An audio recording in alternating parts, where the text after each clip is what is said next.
इस बीच में अरविंद केजरीवाल भी बोल रहे हैं, सुनाते हैं आपको।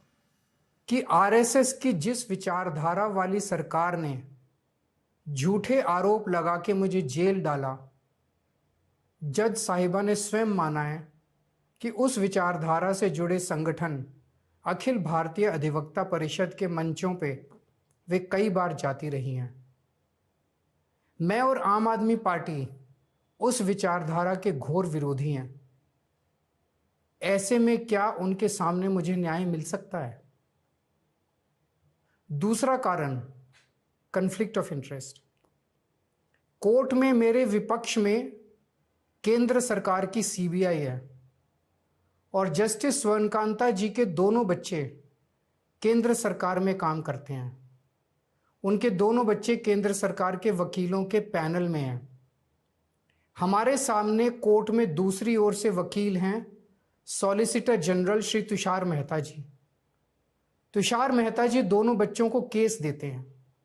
उन्हें कितने केस मिलेंगे, कौन से केस मिलेंगे, ये तुषार मेहता जी तय करते हैं। भारत सरकार के पैनल में लगभग 700 के करीब वकील हैं, लेकिन जस्टिस स्वर्णकांता जी के बेटे सबसे ज्यादा केस पाने वाले वकीलों में से एक हैं। उनके बेटे को 2023 से 2025 के बीच लगभग 5,904 केस डॉकेट मिले। इससे उनके बेटे को करोड़ों रुपए की फीस मिली।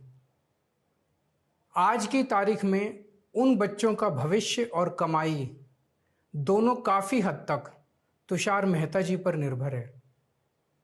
तो किसी के भी मन में यह चिंता स्वाभाविक है कि अगर जज कमाई और उनका भविष्य सामने खड़ा वकील तय कर रहा है, तो क्या जज साहिबा उस वकील के खिलाफ फैसला कर पाएंगी? मैं ये स्पष्ट करना चाहता हूं कि मुझे जुडिशरी पे पूरा भरोसा है। मैं जुडिशरी का बहुत सम्मान करता हूं। जब मेरे खिलाफ गलत साजिश हुई तो हमारे देश की जुडिशरी ने ही मुझे न्याय दिया था। जब मुझे झूठे केस में गिरफ्तार किया गया तो इसी जुडिशरी ने मुझे बेल दी थी।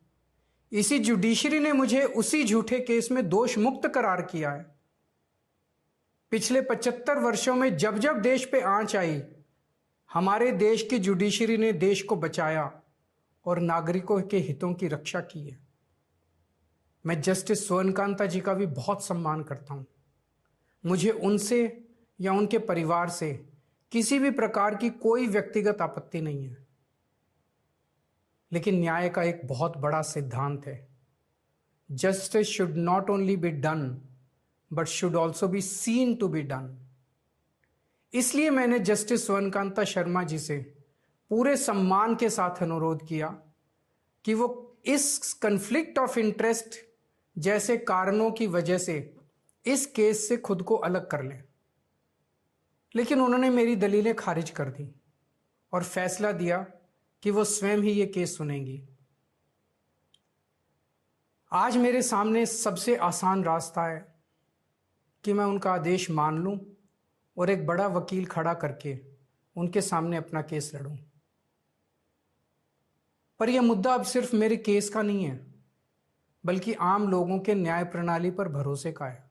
ऐसी दुविधा के मौके पे बापू ने हमें सत्याग्रह का रास्ता दिखाया। बापू ने कहा था कि जब भी किसी अन्याय का सामना करो तो उसका पहला कदम विरोध नहीं बल्कि बातचीत होना चाहिए। अपनी बात अन्याय करने वाले के सामने पूरी विनम्रता के साथ रखनी चाहिए और उसे सुधारने का पूरा मौका देना चाहिए। सारी कोशिशों के बाद भी अगर न्याय ना मिले तो अंतरात्मा की आवाज सुनो।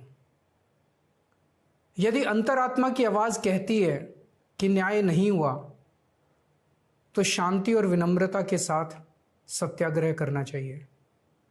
फिर उसके जो भी परिणाम हो वो सहर्ष स्वीकार करने चाहिए।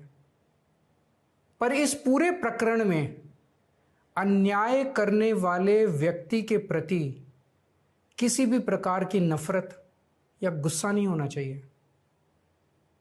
मैंने भी बातचीत से शुरुआत की, पूरी निष्ठा और विनम्रता के साथ जस्टिस स्वर्णकांता जी के सामने अपनी बात रखी। उन्हें इस केस से अलग होने के लिए याचना की। मैंने आग्रह किया कि मेरा केस हाई कोर्ट के किसी भी अन्य जज द्वारा सुन लिया जाए, लेकिन उन्होंने मेरी प्रार्थना अस्वीकार कर दी। उन्होंने फैसला दिया कि वे अपने आप को इस मामले से अलग नहीं करेंगी और ये केस वो स्वयं ही सुनेंगी। उनके दिए गए इस फैसले से मैं पूरी विनम्रता पूर्वक असहमत हूं। इस पूरे घटनाक्रम के बाद मेरी आशंका और गहरी हो गई है कि क्या उनके सामने मुझे न्याय मिलेगा।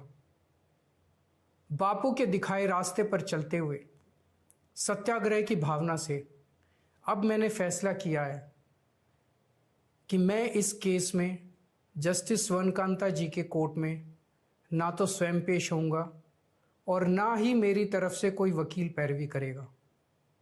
जस्टिस स्वर्णकांता जी जो भी फैसला सुनाएंगे उस पर समय आने पर मेरे जो भी कानूनी अधिकार हैं, जैसे सुप्रीम कोर्ट में चुनौती देना आदि, वो सभी कदम लेने के लिए मैं स्वतंत्र हूं। ये बात आज मैंने एक पत्र लिखकर जस्टिस स्वर्णकांता जी को भी सूचित कर दिया है। मेरा जस्टिस स्वर्णकांता जी से किसी प्रकार का व्यक्तिगत विरोध नहीं है। यदि भविष्य में भी कभी उनके सामने मेरा कोई अन्य केस लगता है जिसमें मेरे विरोध में बीजेपी, केंद्र सरकार या तुषार मेहता जी नहीं हैं, तो मैं उनके समक्ष जरूर पेश होऊंगा। आप पूछ सकते हैं कि यदि मैं जस्टिस स्वर्णकांता जी के रिक्यूजल ऑर्डर से असहमत हूं तो उसके खिलाफ सुप्रीम कोर्ट क्यों नहीं जा रहा? उसकी तैयारी कर रहा हूं। यह पूरा मामला बहुत नाजुक और संवेदनशील है। कानून को ध्यान में रखते हुए, जुडिशरी के सम्मान को ध्यान में रखते हुए और लोगों के न्याय व्यवस्था पर भरोसे को ध्यान में रखते हुए एक एक कदम उठाना है। मैं ये कदम अहंकार या किसी विद्रोह या विरोध की भावना से नहीं उठा रहा।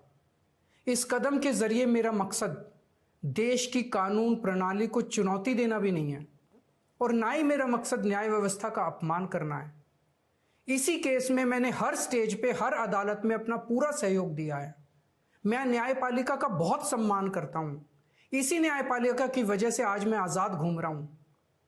मेरा सिर्फ और सिर्फ इससे एक ही मकसद है, देश की न्याय व्यवस्था पर लोगों के भरोसे को और मजबूत करना, लोगों में ये अटूट विश्वास भरना कि जरूरत पड़ने पर हमारे देश की न्याय व्यवस्था से उन्हें न्याय जरूर मिलेगा। जय हिंद।